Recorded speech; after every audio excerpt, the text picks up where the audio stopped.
बात समझ में आई? क्विंग मॉडल के अंदर अपन लोग क्या चेक करते हैं? कस्टमर को कैसी सर्विस देना? Maximum satisfaction. हम लोग चाहते हैं कि हमारी कॉस्ट कैसी लगे? मिनिमम।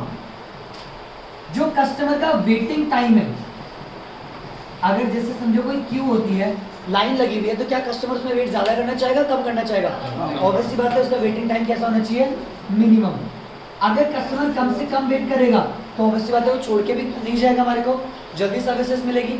बहुत सारे रेस्टोरेंट में पता है आप लोग जाना इसलिए पसंद नहीं करते, आप बोलते इसलिए ना सर्विस टाइम बहुत ज़्यादा है, ऑर्डर देते हैं पता नहीं कब तक आता है, तो जाना पसंद नहीं करते। तो इसको हम कम करने की कोशिश करेंगे।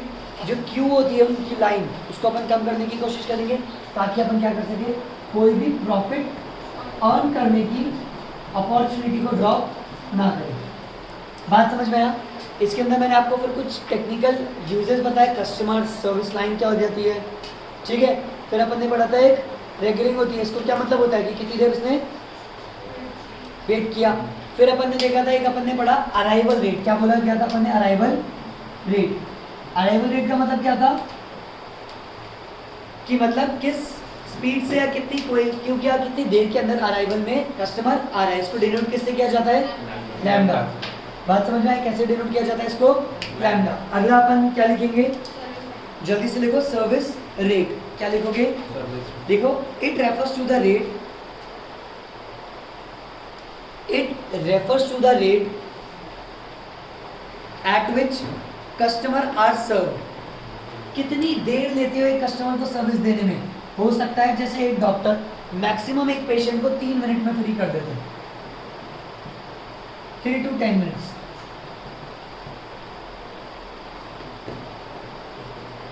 नॉर्मल पेशेंट हो तो 3 मिनट, प्रतीक जैसा स्टूडेंट हो डॉक्टर आंख नहीं खुल रही, अच्छा सो रहा था, सॉरी डॉक्टर। बात समझ में आ गई? दैट इज, इसको क्या बोला जाता है? हमारा अराइवल रेट। क्या बोला जाता है? अब अगला हमने पढ़ा था सर्विस रेट की कितनी देर सर्विस में लगती है, 3 मिनट्स या 10 मिनट्स जितना भी लग सकती है। तो इसको क्या बोलते हैं? It refers to the rate at which customer are serve. देखो, it is denoted by Greek letter mu. It is denoted by Greek letter mu, और म्यू का साइन होता है यू, ठीक है, यू, सीधा you,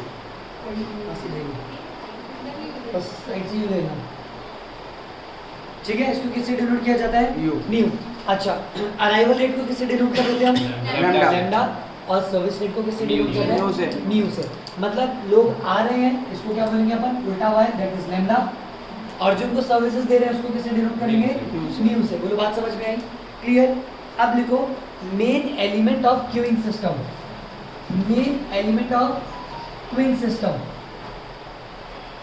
main element of queuing system, main element of queuing system. अच्छा, आप लोग मुझे जल्दी से बताओ, सबसे पहले कस्टमर आएगा ही नहीं आएगा? या उसको डायरेक्ट आप सर्विस दे सकते हो? सबसे पहले कस्टमर को आना पड़ेगा ना, हवा में थोड़ी दोगे सर्विस। आज बाल कटवाने जाओगे तो जब कटवाने आएगा बंदा बाल, तभी आप उसकी हेयर कट करोगे, या वो हवा में कैसे चला रहा है? बोले एक काम करता हूँ, पहले सर्विस देता हूँ तो बाद में कस्टमर आता रहेगा, फोन पे काट देता हूँ, ऑनलाइन काट दूँ? नहीं। बात समझ में आई? तो सबसे पहले तो हमारे को क्या चाहिए? Arrival of customer. कौन होगा? Arrival of customer. जैसे अराइवल ऑफ कस्टमर हुई, अब उसके बाद सेकंड नंबर आता है फॉर्मेशन ऑफ क्यू। क्या हो जाता है? Formation of Q. अब जब भी पूछता है भैया अगर उसके भीड़ ही नहीं आ रही तो ये चैप्टर ही मत पढ़। ये चैप्टर तभी तो पढ़ा जा रहा है जब क्यू आ रही है। बात समझ में आया? अगर कस्टमर ही नहीं है ज़्यादा तो चैप्टर पढ़ने की जरूरत ही नहीं है। ये तो तभी ना कि हम क्यू को कैसे मैनेज करें। तो सेकंड कौन सा हो जाता है? Formation of a queue. Third लिखो, वेटिंग बाय अ कस्टमर। अब कस्टमर ने क्यू बना ली, अब वो क्या कर रहा है? Wait. Waiting by a customer at the time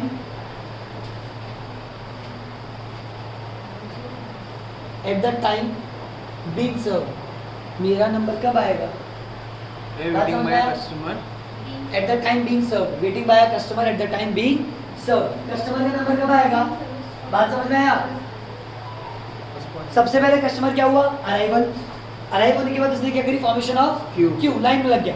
उसके बाद he is now waiting for his turn, कि अब उसकी टर्न कब आएगी। उसके बाद उसकी टर्न आती है, that is receiving of services, receiving of services किससे? From service centre, service centre या सर्विस काउंटर।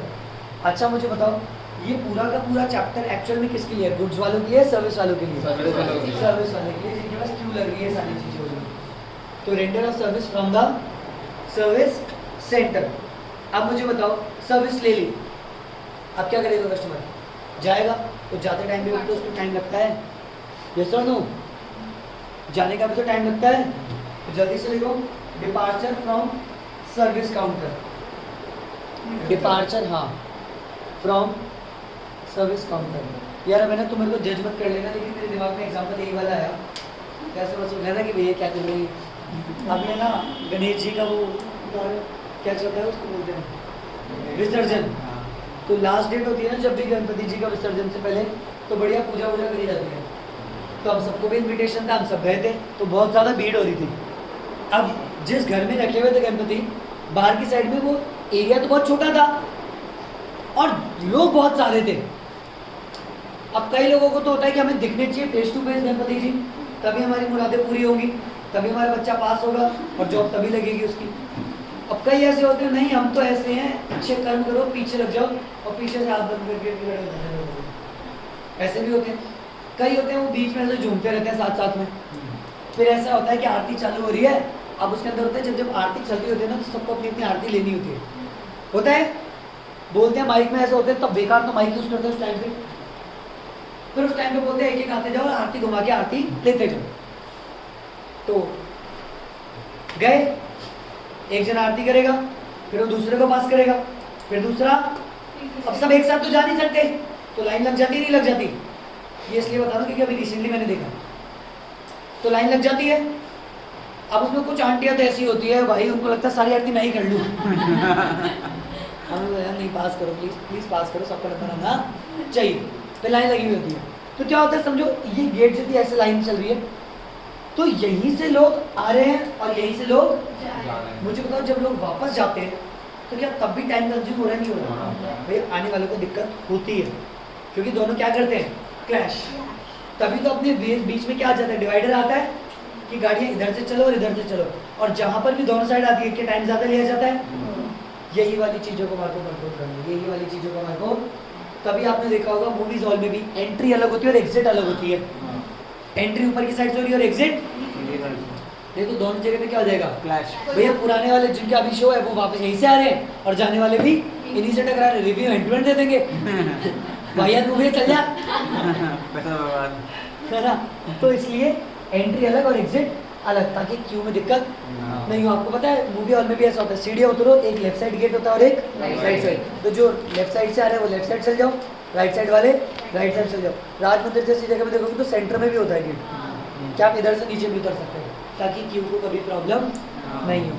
सीढ़ियाँ होती है सीधा बेसमेंट तक भी ले जाती है, होता है, दैट इज क्यू को हम हैंडल कर सकें, और जब नया शो जो देखने आ रहे हैं उन लोगों को प्रॉब्लम ना हो।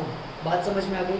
तो अराइवल भी होती है जिसको अपन किससे डिनोट करते हैं, लैम्डा, और जो सर्विस टाइम होता है उसको किससे डिनोट किया जाता है, म्यू के साथ। तो मुझे पता है ये पांच चीज समझ में आई, 1 2 3 4 5। मुझे पता मैंने टाइम लिया, लेकिन इससे आपका पूरा बेस अब क्लियर हो चुका है कि अपन पढ़ क्या रहे हैं। क्लियर यहाँ तक? अनंत क्लियर? ठीक है, इसको बोलते हैं अपन क्यू सिस्टम। क्या बोलते हैं? अच्छा मुझे एक बात बताओ, कैसे दी जाती हो?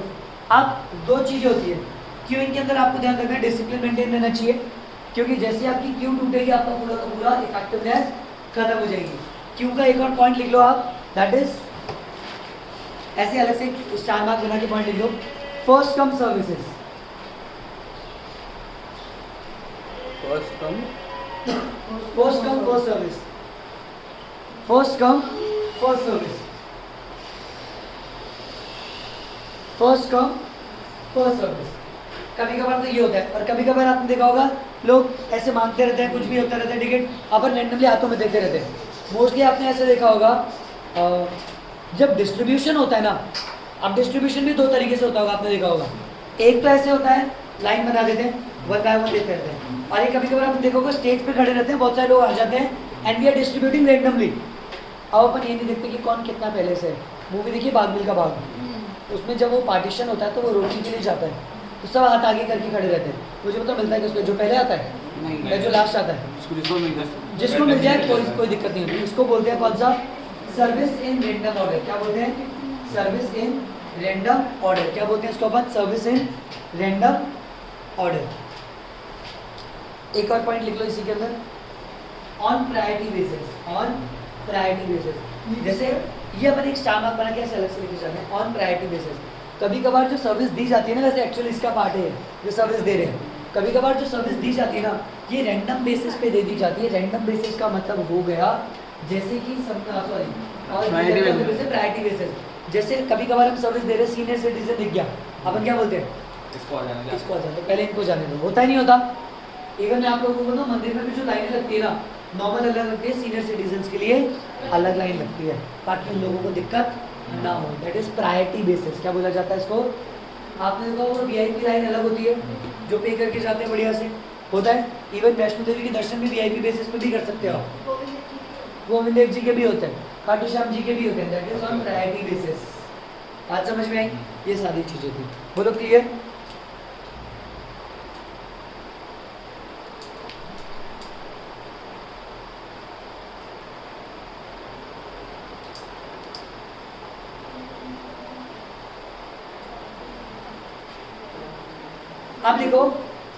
आप देखो मेरी बात ध्यान से सुनना।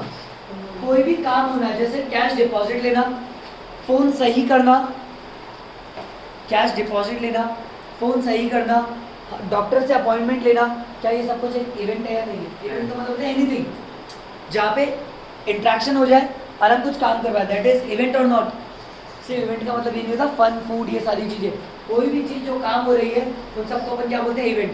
अगर आपको याद हो तो मैंने आपको क्रिटिकल पाथ वाले चैप्टर में भी यही बताया था कि इस पूरे पॉइंट को क्या बोला जाता है? इवेंट। पढ़ा था अपन ने? अगर नेटवर्क ऐसे चल रहे थे सबको क्या बोला जाता है? स्टार्टिंग इवेंट और एंड इवेंट। पढ़ा था अपन ने? तो इवेंट लिखो सबसे पहले, आप लाइन खींच दो, थ्योरी खत्म हो गया, बस प्रैक्टिकल पार्ट पे चल रहे हैं। यहाँ पे लाइन खींच के बंद कर दो, अब हम प्रैक्टिकल पार्ट के लिए पढ़ना स्टार्ट करें, ठीक है? सबसे पहले लिखो R equals to event. R equals to event. अब इवेंट को अपन किससे डिनोट करेंगे? आर से। सर इसमें ना सिर्फ 11-12 फॉर्मूले हैं, वो करते हैं अपना चैप्टर फिनिश हो जाएगा सिर्फ, तो उसका एप्लीकेबल करना है बस। सेम एज इट इज फॉर्मूले होंगे, वैल्यूज गिवन होगी, पुट करो, आपका आंसर निकल के रेडी। जैसे बीपी वाला चैप्टर था अपना, फिक्स कॉस्ट पीवी रेशियो, उसमें तो फिर भी माता बच्ची ज़्यादा थी, यहाँ तो आपको सिर्फ फॉर्मूले पुट करने हैं। तो सबसे पहले आर को क्या बोला जाता है? हमारा इवेंट। क्या बोलते हैं? Event.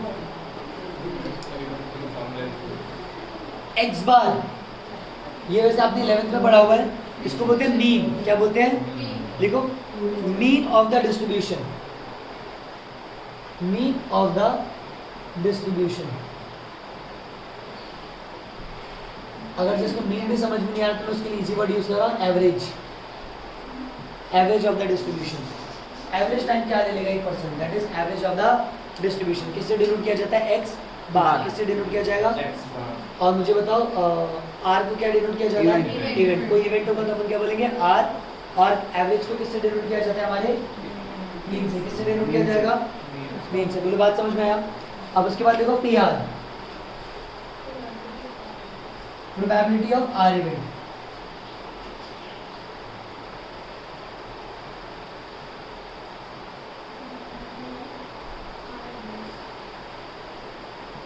That is number of events, probability of number of events. यार जैसे एक बात बताओ, आज मैक के स्टोर पे, मतलब मैकबुक के स्टोर पे मैकबुक का मदरबोर्ड चेंज कराने कितने लोग आएंगे? जिनके पास मैकबुक होगा। तो बताओ प्रोबेबिलिटी है या नहीं है? आज 20%, मतलब मैं मानता हूँ डेली 100 आते हैं, तो 20 लोग आ सकते हैं। हम ये अभी सोच रहे हैं, बाद में सोचेंगे? अभी से सोच रहे हैं, नहीं सोच रहे? बात समझ में? इसी को बोला जाता है क्यू। जैसे मैं आप लोगों को बताऊँ, जब मेगा क्लास के लिए आप लोग आते हो तो एंट्री करते टाइम क्यू हो जाती है, नहीं हो जाती? अब सोचो इसी को ट्रिपल 3 गुना और ज़्यादा कर देते अगर अपन, तो लंबी लाइन नहीं लगती। तो मैं क्या चाहता हूँ कि क्यू ज़्यादा लंबी हो, छोटी होनी चाहिए। छोटी होगी। क्योंकि अगर क्यू लंबी होगी तो हो सकता है आधे तो बोले यार बहुत लंबी लाइन है, चल वापस चले, तो मेरे एक स्टूडेंट है जब, हाँ है ना, चांसेस कि हम सर्विस अच्छी भी नहीं दे पाए, वो भी दिक्कत है। बात समझ में आई? ये सारी चीज़ें हमारे को कंट्रोल करनी है। क्लियर? अलग अलग एंट्रेंस अलग अलग एंट्रेंस बना सकते हैं, लेकिन अलग अलग एंट्रेंस से कंफ्यूज ना हो जाए, हमारे को सब मैनेज करके चलना पड़ेगा। किसी को बोलते हैं, क्या बोलते हैं, क्विक क्यू, क्या बोलते हैं, क्विक। समझ में आ गया? तो पी आर क्या होता है? Probability of R event. क्या बोला जाता है? Probability of R event. Probability of R event. बात समझ में आ गया?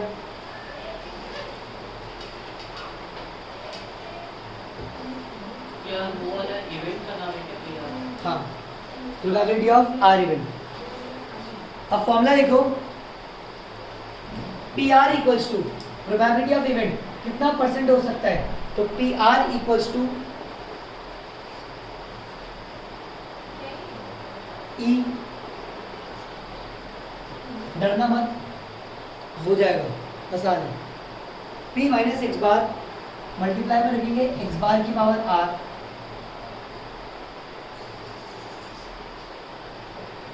Under root R. कॉपी कर लो एक बार। हाँ,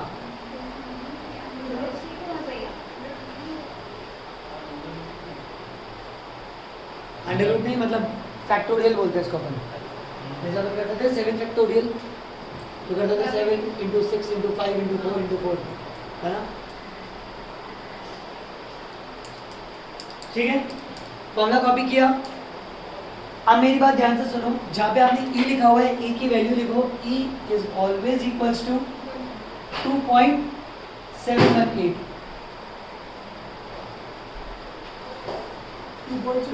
2.718। जहाँ पर भी आपको ई दिखेगा, आपको वैल्यू क्या करनी है? 2.718। और इसके साथ में लिख दो the base of neutral, the base of natural, the base of natural log, the base of natural log, the base of natural log। एक बार मुझे याद कराओ फॉर्मूला क्या था? किसकी बात कर रहे हैं? P R. पी आर मतलब probability of a event equals to E की power minus X bar multiply by X bar power R. ठीक है, देखो आपको याद कैसे कराओ। सबसे पहले आपको ई याद रखना है। क्या याद रखना है? ई की पावर क्या है? Minus x. अब जो एक्स बार ऊपर था वही एक्स बार नीचे आ गया। तो ये याद जो हो सकती है आपको चीज नॉर्मल सी। मुझे बताओ क्या फॉर्मूला लिखा? ई की पावर माइनस एक्स बार। जो एक्स बार लिखा वही नीचे एक्स बार नीचे लिख दो, और अब इसकी पावर बात समझ में आया? डिवाइडेड बाय कैसे करेंगे? अब जो ऊपर था वही वापस नीचे, फैक्टोरियल याद हुआ? देखो मेरी बात नहीं, इसको फैक्टोरियल ई की पावर माइनस एक्स, जो ऊपर था नीचे आएगा एक्स की पावर आर। अब जो आर ऊपर था वही नीचे आ जाएगा। तो पहले क्या ऊपर था? देखो हमारा एक्स बार नीचे। अब एक्स बार जब ऊपर था, ऊपर कौन था? आर। नीचे कौन? आर। फॉर्मूला याद हुआ? एक बार दोबारा लिख दो अपने याद करके, दोबारा लिख दो। ये अंडर रूट वाला अलग है। हाँ, अंडर रूट ये होता है। नहीं वो अलग अलग है, दोनों अलग अलग फॉर्मूले हैं। नहीं वो है ही नहीं, अंडर रूट है ही नहीं।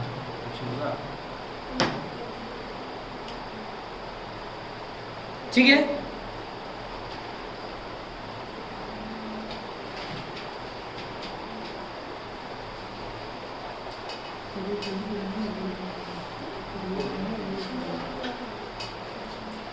तो आप देखोगे इसके फॉर्मूले इतने इजी हैं, इतने इजी फॉर्मूलेज हैं, अपने सारे हो जाएंगे, बहुत इजीली हो जाएगा। ये इसमें से फॉर्मूला फैक्टर की तो नॉर्मल में भी है कुछ। सिर्फ फॉर्मूला पुट कर देंगे।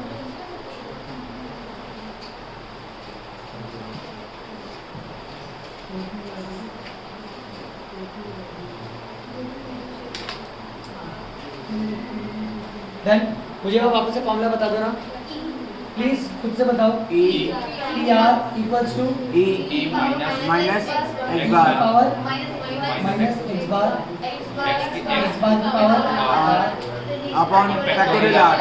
आसान था ना? देखो लिंक जोड़ लिया हमने, आज मैं ऊपर फिर नीचे, आसमान फिर ऊपर फिर नीचे, आसान हो गया। क्लियर? अब जल्दी से लिखो, एक टॉपिक लिखो,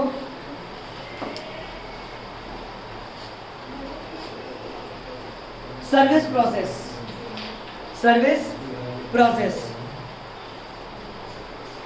सर्विस प्रोसेस। देखो ये डॉक्टर बैठा है, कौन बैठा है बीच में?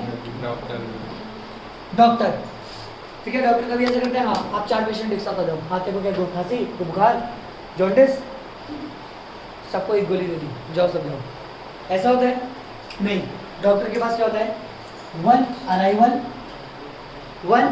अराइवल होगा, एक ही क्यू होगी, एक ही लाइन होती है क्यू की, क्यू एक ही होगी नहीं होगी, या अलग अलग होगी? सर क्यू भी एक ही होगी और उसके बाद एग्जिट भी एक ही होगा। मोस्टली मैंने इंडिविजुअल जितने भी देखते हैं ना, उनमें यही होता है। जितने भी डॉक्टर्स अगर आपने देखे हो जो होम क्लिनिक पे करते हैं, उनका एंट्रेंस एक ही होता है और एग्जिट भी एक होता है, और एट अ टाइम वो एक ही क्यू यूज़ करते हैं, 1 बाय 1 आओ और 1 बाय 1 जाते जाओ। तो एक तो ये वाला हो गया। सेकंड हमारे पास सर्विस आप देख सकते हो कैसे कैसे हो सकता है। Several Q 1 service centre, several Q, लाइनें तो बहुत सारी अलग अलग हैं, और सर्विस सेंटर कैसा है? एक ही है। एग्जिट में क्या होगा? एक ही होगा। यस और नो? ऐसा भी पॉसिबल होता है, नहीं होता? और कभी कभार हम देखते हैं बड़े बड़े ऑर्गेनाइजेशन के अंदर सेवरल क्यूज हैं, 1 2 3, सर्विस सेंटर भी बहुत सारे हैं और एग्जिट भी सबका अलग अलग है। हाँ या ना? जैसे मूवी हॉल की बात करूँ, स्पेस के अंदर, ट्राइटन के अंदर, वहाँ पे एक ही हॉल है, अलग अलग हॉल है, है ना? एंट्रेंस सबकी एक साथ है, अलग अलग है, सबकी अलग है। स्पेस 1 में आपको जाना है तो अलग, 2 में जाना है तो अलग, 3 में जाना है, स्क्रीन 3, स्क्रीन 4, सबकी अलग है, और सबकी एग्जिट सबकी अलग है। तो ये थर्ड प्रोसेस हमारा कौन सा हो जाता है? Many queues and several service station. बोलो क्लियर? तीनों को कॉपी कर लो एक बार, ऐसे डायग्राम बना के, सिंगल क्यू, सिंगल एग्जिट।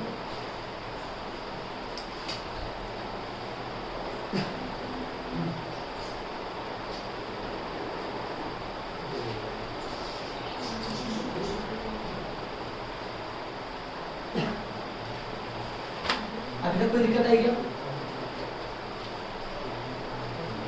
तन्मय कोई दिक्कत? कर लो किसके क्वेश्चन? जानवी को दिक्कत आई? पक्का आप आए? दिक्कत तो ठीक ही है। दिक्कत तो फिर पढ़ाने के बाद आती है आपको, पढ़ाते टाइम तो दिक्कत आज तक आएगा। पढ़ाते हो तो आएगा, लेट आएगा। वो आपसे पहले पहले से बोलो। थ्योरी समझाया ना आपने। डायरेक्ट की क्लास होती हुई तो जल्दी से जाता था, लेट आता था। लिख लिया आप लोगों ने? अब इस चैप्टर का लास्ट पार्ट जो है हमारे पास, that is different formula of quick theory. Different formula of quick theory.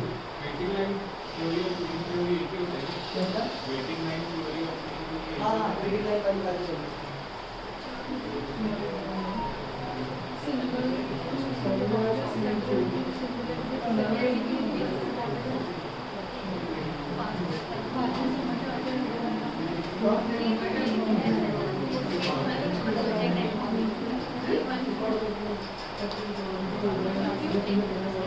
देखा आप लोगों ने? आप लोगों को different method of the different formula of quick theory. सबसे पहला लिखो नंबर 1,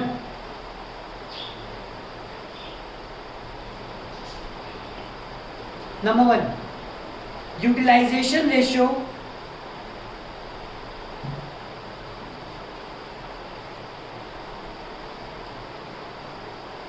नंबर 1 कौन सा लिखा? Utilization ratio of traffic intensity. Utilization ratio of traffic intensity लिख दिया? Formula P equals to lambda upon mu. P equals to lambda upon mu. ये क्या है? Utilization ratio of traffic intensity. Formula क्या हो जाएगा? Lambda upon Q. लैम्डा क्या था? अराइवल टाइम और अराइवल रेट। अराइवल इसको क्या बोलते हैं? Arrival rate. और इसको क्या बोलते हैं? Service rate. अगर आपको किसी क्वेश्चन में लैम्डा भी गिवन हो, आपको ये भी गिवन हो, और एक पॉइंट ये पूछ लो तो क्या नहीं निकाल सकते भैया? इन 12 फॉर्मूले में से कोई भी 4-5 फॉर्मूले आपसे एप्लीकेबल करवाएगा, तो अगर ये आ जाए तो नहीं निकाल सकते। Answer is lambda upon mu. Lambda का मतलब लिख लो जल्दी से,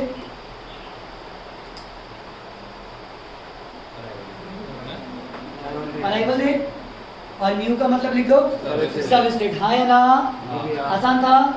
ठीक है। सेकंड लिखो, सेकंड, नंबर 1 तो कंप्लीट हो गया, नंबर 2 लिखो।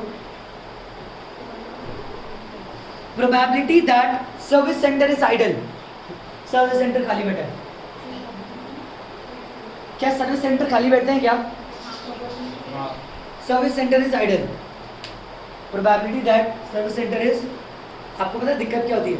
जब भीड़ आती है ना, एक साथ आती है, फिर टैकल नहीं कर पाते, और जब नहीं आती तो फ्री बैठे रहते हैं।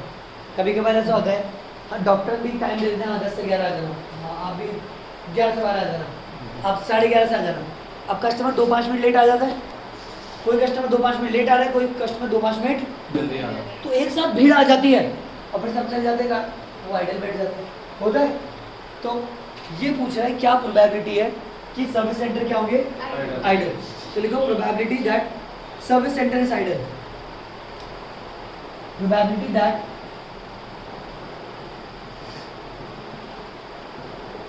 That service center is idle. Probability that service center is idle. लिखो P0 इक्वल्स टू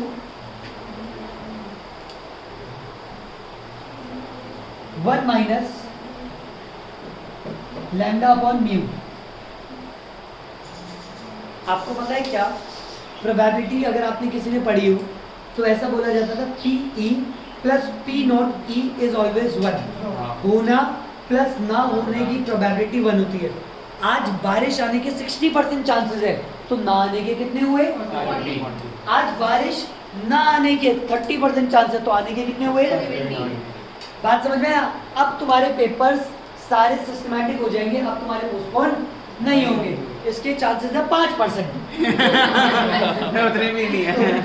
पोस्टपोन होंगे, इसकी क्या चांसेस है? 95। तो PE और P0 ये क्या है? आइडल रहने के। जो अपन ने पहले पढ़ा था दैट इज ट्रैफिक, काम करते रहेंगे। तो फॉर्मूला क्या था? Lambda upon mu.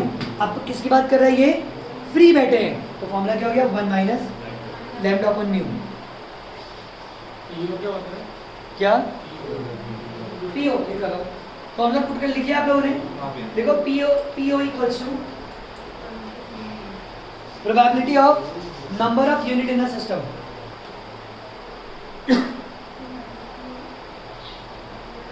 Probability of number of unit in a system।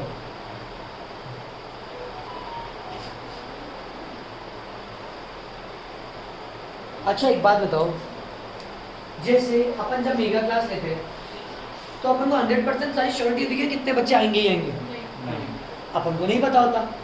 अच्छा ये पता होता है कि किस टाइम पे एक साथ आएंगे, ये भी नहीं पता होता।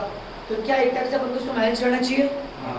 तो एक बात सुनना, ऐसा टाइम जब यहाँ पे जो अपना बंदा बैठा था, काम कर रहा था, एक बार तो आपने देखा होगा उसके ऊपर भीड़ आ गई, और कभी देखा होगा आपने फ्री बैठा हुआ है। तो दिस इज द प्रोबेबिलिटी वो फ्री बैठा होगा, दिस इज द प्रोबेबिलिटी वो फ्री बैठा होगा। और कब ऐसा हुआ? जब एक साथ भीड़ आ जाए। कब ऐसा? जब वो ट्रैफिक थी। ये सारी चीजें पढ़ेंगे। थर्ड लिखो, third point, probability that there are n unit in a system। probability that there are n units in a system, मतलब मैक्सिमम एक साथ कितने आ जाएंगे? इससे ज्यादा तो नहीं आएंगे। Maximum probability that there are n, इतने तो होंगे प्रोबेबिलिटी इतने की। Probability that there are n unit in a system at any time. इसका मतलब इतने तो होते ही हैं यार, इतने तो होते ही हैं। जब भी जने आएंगे ना तो 2 करके तो आते हैं, अकेला तो कोई नहीं आता, हमेशा किसी ना किसी के साथ। तो मिनिमम 2 तो आते ही है। इस चीज़ की प्रोबेबिलिटी नहीं, मिनिमम 4 तो आते ही आते नहीं, मिनिमम 10 तो आते ही आते हैं। दैट इज इस चीज़ की probability. Minimum there are n units, minimum there are n units. तो फॉर्मूला लिखो, Pn equals to 1 minus lambda upon mu multiply by lambda upon mu की पावर n। फॉर्मूले सिर्फ दिखने में अजीब है, जब अपन इसको पुट करेंगे ना, ट्रस्ट मी बहुत आसान है, दिखने में ही है क्योंकि थोड़े से मैथमेटिकल्स हैं, आप लोगों ने पढ़े नहीं है, बट जब इसको करोगे इजीली हो जाएंगे। फॉर्मूला क्या बना इसका, 1 minus lambda upon mu multiply bye, अच्छा 1 माइनस लैम्डा अपॉन म्यू तो किसका बन रहा था, P0 दैट इज आइडियल कितना रहेगा, और ये वाली चीज किसकी हो जाती है, लैम्डा अपॉन म्यू की पावर n। तो इस समय टोटल क्या बन जाएगी, probability that there are n number of units in a system. कितने पॉइंट हो गए, 3। वापस याद करो, नंबर 1 कौन सा था, ट्रैफिक। इसका फॉर्मूला क्या था, लैम्डा अपॉन म्यू। आपको याद रखना है लैम्डा मतलब आ रहे हैं और म्यू मतलब सर्विस। तो सर कैसे याद रखेंगे, ऊपर क्या रहेगा, अरे पहले कस्टमर आएगा या जाएगा, पहले आएगा इसको पहले सर्विस मिलेगी, पहले आएगा तभी तो मिलेगी, तो हमेशा लैम्डा ऊपर रहेगा, हमेशा ऊपर क्या रहेगा, लैम्डा। तो अपना लैम्डा हमेशा ऊपर रहेगा क्योंकि कस्टमर आएगा, उसके बाद उसको सर्विस मिलेगी, दैट इज नीचे आएगा। बात समझ में आई, लैम्डा अपॉन म्यू। फिर अपन ने पढ़ा प्रोबेबिलिटी ऑफ खाली बैठा है 1 माइनस लैम्डा अपॉन म्यू। और थर्ड अपन ने क्या पढ़ा, there are n number always, that is 1 minus lambda upon mu multiply by lambda upon mu into n। अगला लिखो, expected number of customer in a queue. Line में कितने लोग लगे रहेंगे, expected number of customer in a queue.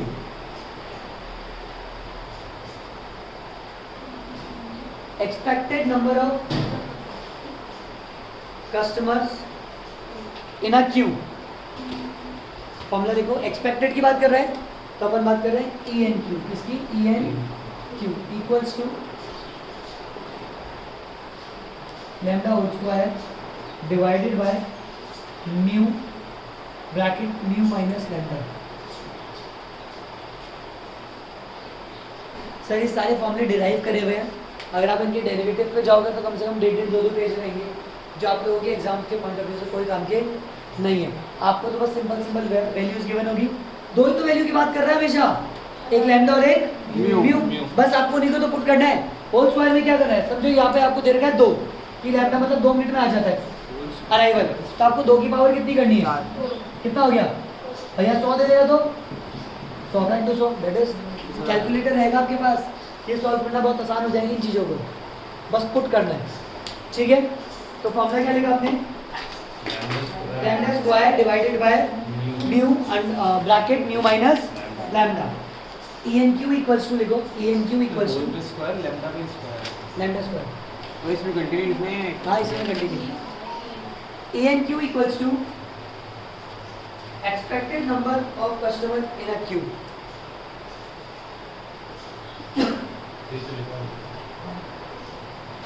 expected number in a queue, that is average queue length, that is average queue length।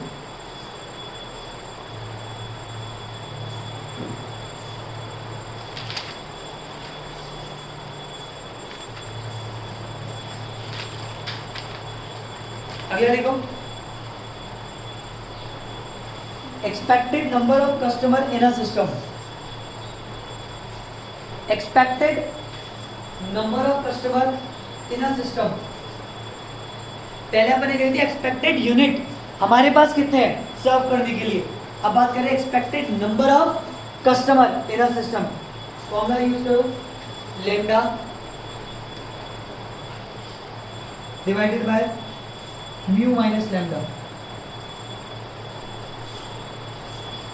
ठीक है, lambda divided by mu minus lambda.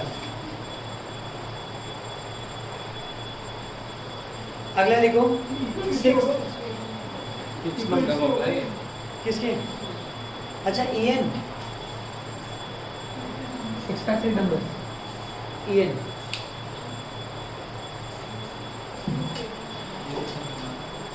Expected number कितने हो गए आप लोगों के, 5 हो गए। एक और लिख लो पहले, देखो average waiting time in a Q, average waiting time in a Q, average waiting time in a Q, average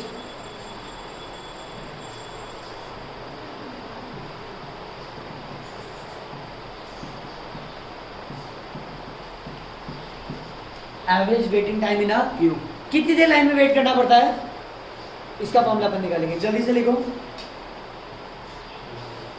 इसके दो फॉर्मूले, पहला lambda square divided by mu minus lambda divided by lambda. Lambda square upon mu bracket mu minus lambda and divided by lambda. और तो easy कर ले तो lambda mu minus lambda. बात समझ में आई? ये वाला ज्यादा इजी आप लोगों के लिए यूज करना।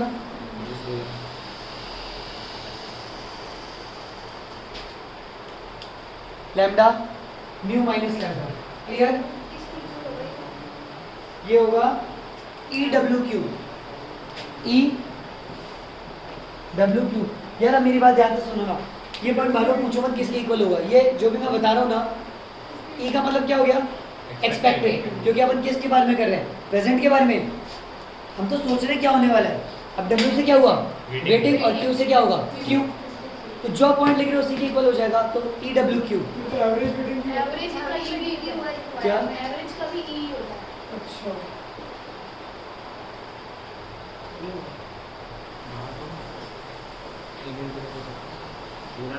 बात समझ में आया? चलो आगे बढ़। 6 के 6 पहले फॉर्मूले याद करते हैं।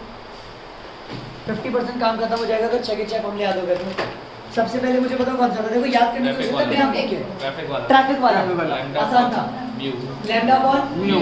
फिर था प्रोबेबिलिटी की, वो खाली बैठा होगा। Lambda upon mu. ये म्यू है ना, 1 माइनस लैम्डा अपॉन। P0 था। फिर थर्ड कौन सा था? N n number of person in a system, है ना? तो 1 minus lambda upon u multiply by lambda upon u की पावर n, क्योंकि देयर आर n नंबर, तो पावर किससे जाएगी? n। फिर चौथे में अपन ने पढ़ते expected number in a queue. कितने कस्टमर होंगे? तो फॉर्मूला क्या था? Lambda square upon mu bracket mu minus lambda. उसके बाद था expected number in a system, तो फॉर्मूला हो गया lambda upon u minus lambda. तो पता है इसमें से ऊपर और उसमें क्या फर्क हो गया? ऊपर से एक तो स्क्वायर हट गया और एक और म्यू का एक भी वो हट हट चुका गया। है। आसान हो गया उल्टा formula, that is lambda upon mu minus lambda. ठीक है? और average waiting time in a queue, तो lambda divided by mu bracket mu minus lambda. Lambda. Clear? एक बार प्लीज दोबारा 6 के 6 के फॉर्मूले को बिना तो वैसे ही लिखे, बन गया, बस स्क्वायर नहीं लगा। हाँ दोबारा लिख लो इनको, फॉर्मूले को दोबारा लिख लो। भैया मेरे पुराना वाला फॉर्मूला भी काउंट होगा क्या इसमें? कौन सा? 2 जो लिखवाए थे। हाँ हाँ इसी से तो बनाएंगे वो। पर डायरेक्ट मतलब ये क्वेश्चन में थोड़ी ये वाली है।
सर आपको डायरेक्ट डायरेक्ट आएंगे। अभी कराता हूँ एग्जाम का एक क्वेश्चन तो कर लिया क्या? हाँ भैया सबको याद हुए फॉर्मूले? याद हो गए? दोबारा लिखो। दोबारा हाँ लिखो। चल लिखते हैं। सारे फॉर्मूले दोबारा लिखो। और सिर्फ लिखना नहीं चाहिए, बिना वॉइस के आपकी लिप्स चलने चाहिए जब जब लिख रहे हो।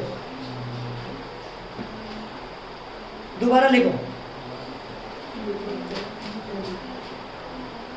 मैच करा लेना, गलती नहीं होनी चाहिए।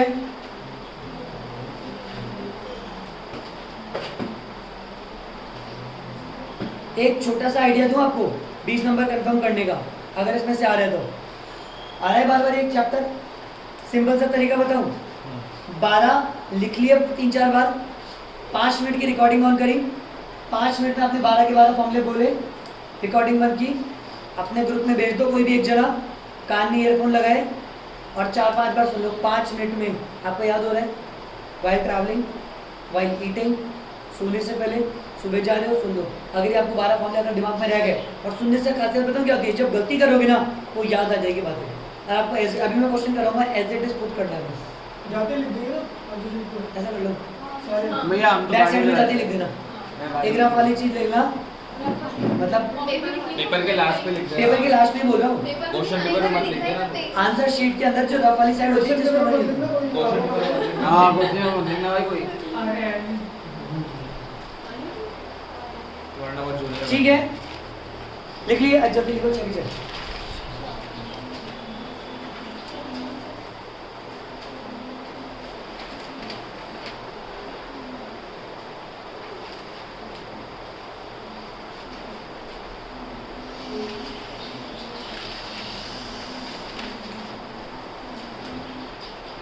वैसे लिख देना, वो थोड़ी याद करने की कौन सा है।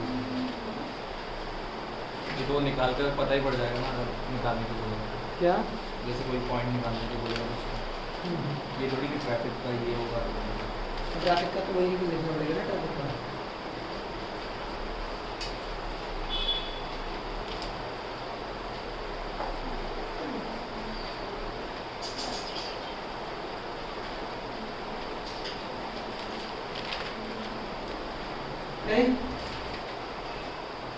एक क्वेश्चन करते हैं, जितना अपन ने पढ़ा उस हिसाब से।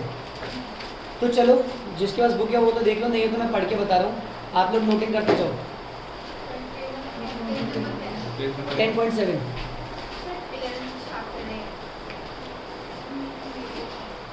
ठीक है, मेरी बात ध्यान सुना। A firm has single mechanic in a repair shop. Please please please देख लो, मैं बता रहा हूँ ना। कितने रिपेयर वाले बंदे हैं? अ फर्म हैज सिंगल, एक मैकेनिक है। कितने मैकेनिक है टोटल? एक। He works for 8 hours a day. कितनी देर काम करता है पूरे दिन में? हाँ, 8 hours in a day, and an average 6 machine go out of work each day. और डेली वो कितनी मशीन्स को? 6 मशीन को रिपेयर करता है, मतलब 6 मशीन उसके पास आती है और वो 6 मशीनों को रिपेयर कर देता है। It takes on an average 1 hour to repair a machine. 1 घंटा लगता है टू रिपेयर अ मशीन। हाँ या ना? अपने अपने कैलकुलेटर हाथ में निकाल लो, फोन वाले नहीं।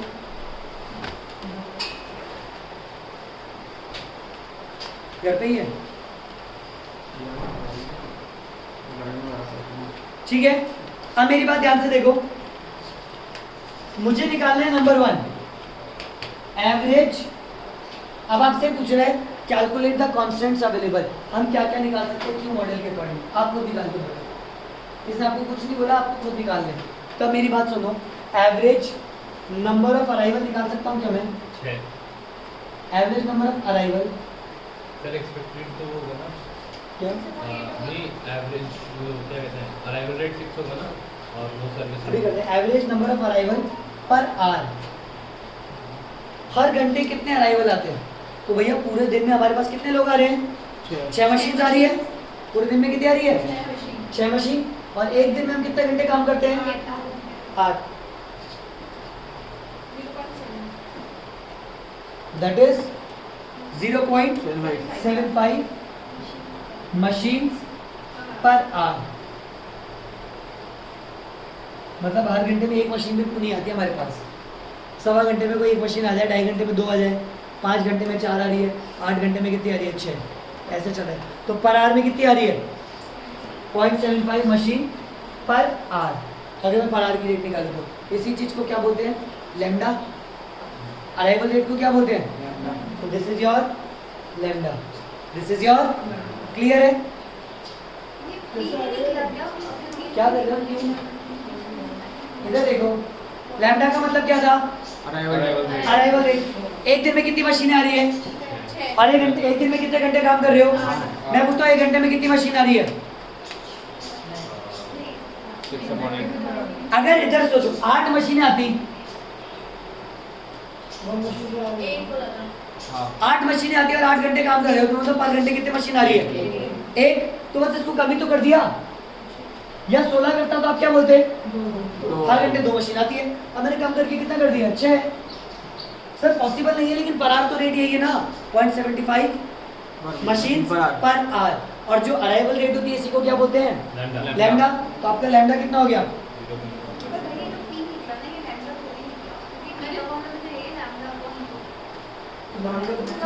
मैंने क्यों कहाँ लिखा? म्यू कहाँ लिखा मैंने? एटीएम म्यू है क्या?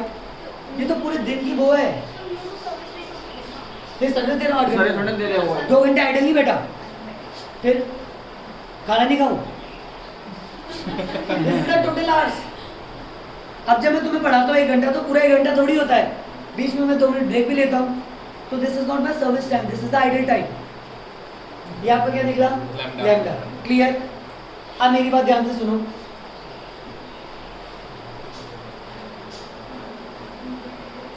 म्यू का मतलब होता है हम कितना टाइम लगाते हैं एक मशीन को सही करने में। तो मुझे बताओ म्यू कितना है? 1 आवर।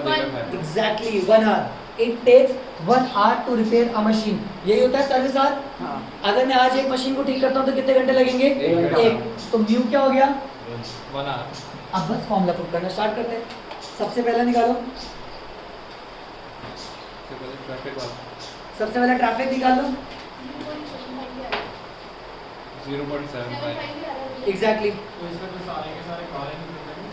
क्या निकालेंगे ना, अभी निकाल के बताते हैं। तो आपके कितने आ गए? हाँ 12 के 12 निकल सकते हैं, बिल्कुल ठीक है। ई नहीं गिवन है अपन को बेटा, ई तो अपन निकालेंगे, एन भी नहीं गिवन है ना। एवरेज वाले सारे निकालेंगे, एन वाले नहीं निकाल पाएंगे। एन नहीं गिवन ना, एन नहीं गवा ये नहीं गवा। अच्छा नंबर ऑफ तो अपन ने सबसे पहले क्या निकाल दिया? Traffic ratio. यूटिलाइज ट्रैफिक लिखा था आपने, उसी को अपन यूटिलाइजेशन रेशियो बोलते हैं। अपन ये तो लिखा था utilization ratio of traffic intensity लिखा था। तो कितना आ रहा है? 0.75। आइडल निकाल। सबका आ गया? आइडल निकालो, 0.25। आइडल निकालो 0.25। फॉर्मूला क्या हो गया? P0 equals to 1 minus lambda upon mu. Lambda upon mu तो अभी अभी हमने निकाला है कितना? 0.75। तो 1 माइनस 0.75 कितना हो गया? 0.25। मुझे बताओ कर सकते हो नहीं कर सकते हो? हर बात के आपके 2.5 तो नंबर हो जाएंगे अगर इतने आते हैं तो। और इसमें तो 5 ही निकालने हैं।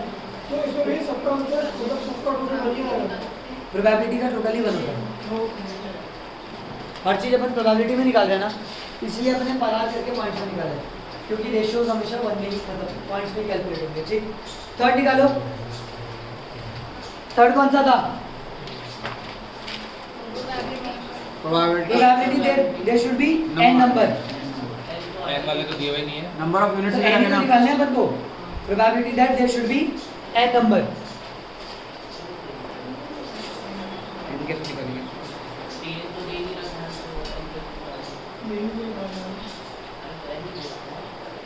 तो देखो अपन ये तो पता नहीं कर सकते क्योंकि अपन को n पता नहीं था, क्योंकि पावर n होती है।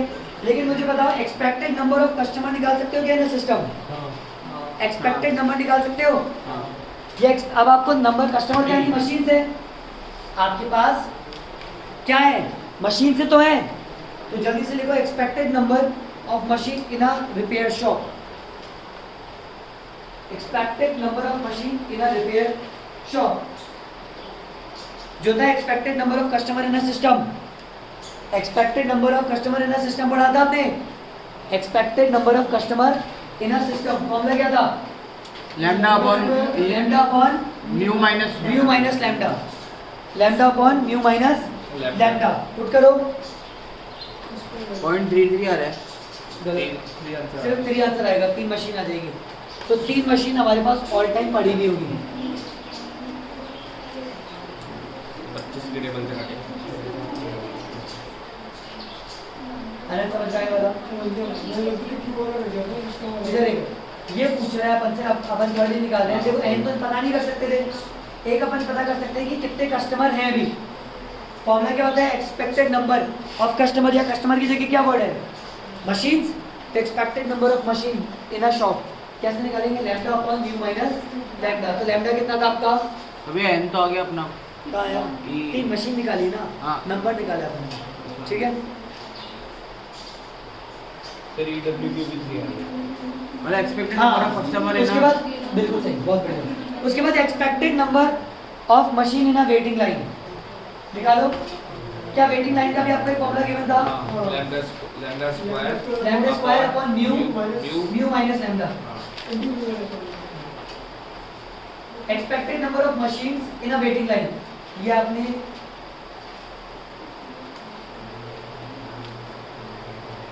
फोर्थ वाला निकालना सीखा था, फोर्थ वाला फॉर्मूला, तो दो वाला निकाल सकते हैं ना। हाँ निकाल सकते, जहाँ पर भी एन नहीं है वो सब निकाल सकते हो, that is lambda square upon mu bracket में म्यू माइनस लैम्डा, पुट करो कितना आ रहा है,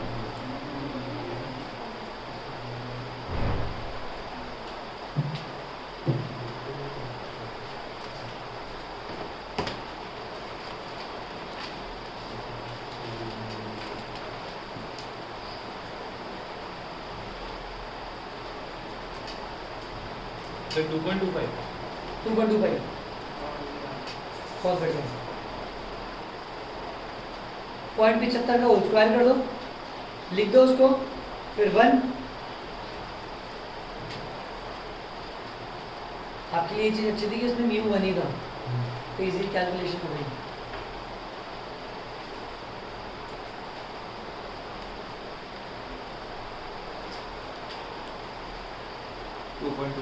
2.25, ठीक है।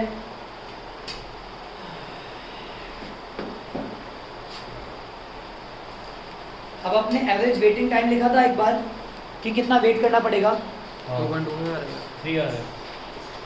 है, मैं 2.2 है।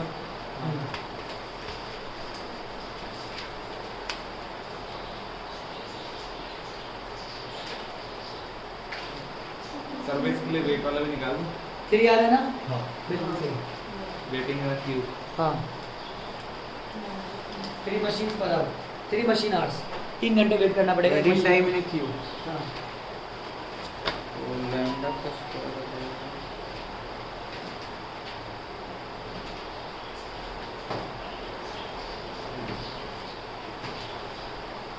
अब इधर देखो कितनों को डिफिकल्ट लगा, टू बी ऑनेस्ट थोड़ा बहुत भी डिफिकल्ट लगा, बस फॉर्मूला फॉर्मूला याद नहीं होगा। कितनों को समझ में आ गया, एग्जैक्ट समझ में आ गया कि कर क्या रहे हो, ठीक है। अब मेरी बात सुनो, पहला ही क्वेश्चन तो किया है अपन ने यार, पहले क्वेश्चन में तो होता ही है ना, हाँ। अब तुम जैसे जैसे क्वेश्चन करते जाओगे ना, क्वेश्चन समझते जाओगे, बार बार मांग क्या रहा है, बट आई प्रॉमिस ये इकलौता ऐसा क्वेश्चन था जिसमें सारे फॉर्मूले लग गए, बार बार तो आपको क्वेश्चन खुद ही बोल देगा ये निकाल के दो, तभी तो अपन को दिक्कत होती है क्या निकाले, 3 आ जाएगा, बस हाथ ही आ रहा है, आपको इजीली समझ में आ जाएगा क्या निकालना और कैसे करना है, कोई दिक्कत की बात नहीं होगी, बात समझ में। अब एक काम करो, मेरी एक क्लास है ऊपर,